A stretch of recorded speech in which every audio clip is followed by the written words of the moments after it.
So in the course of, I think, there were certain institutions which I felt that would have to be in place here in Bhutan. One was, which I founded, the Royal Society for Protection of Nature. I think that was to take, it was Bhutan's first environmental conservation NGO. Today it's run by Dr. Dorji, and he's done a fantastic job with his vision that it is now an internationally recognized NGO.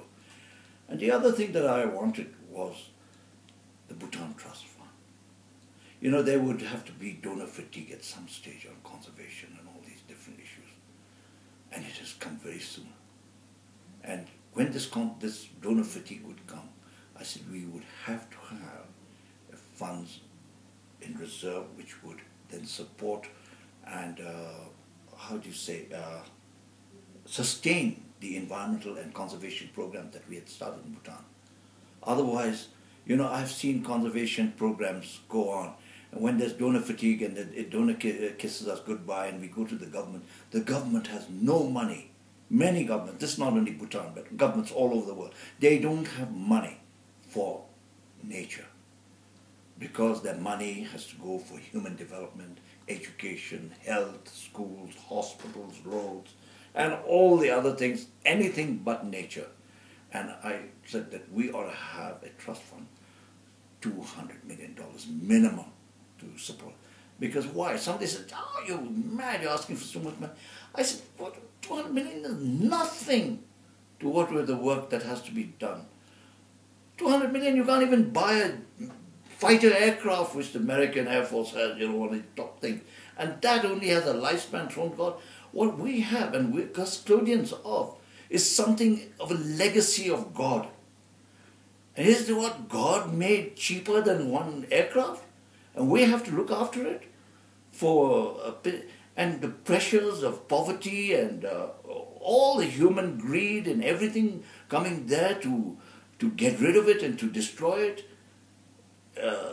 It's not easy to protect these things, you know. And you need money. You can have happiness, but you can't do all this happiness and protection of everything without money. And this sort of money, and already there's donor fatigue. And we're having to look for funds, and the government gives us paltry funds to look after our national parks.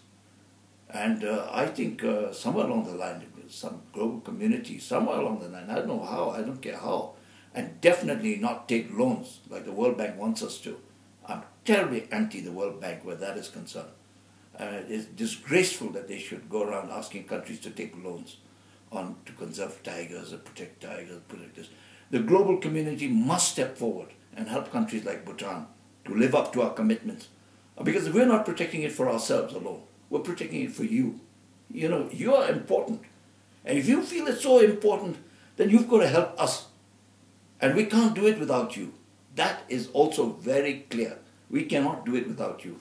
So somewhere along the line, somebody has to come forward and say, we must help the Bhutanese. Because that nature that we have, I'm fighting a losing battle. I have what we call the Article 13 group, which is the Article 5 group, which is the article of the Constitution of Bhutan, which ensures that the environment of the country and the nature and everything is protected. But who gives a damn about that? Politicians, they don't give a damn about that when it suits their needs. They'll always find an excuse to go around that.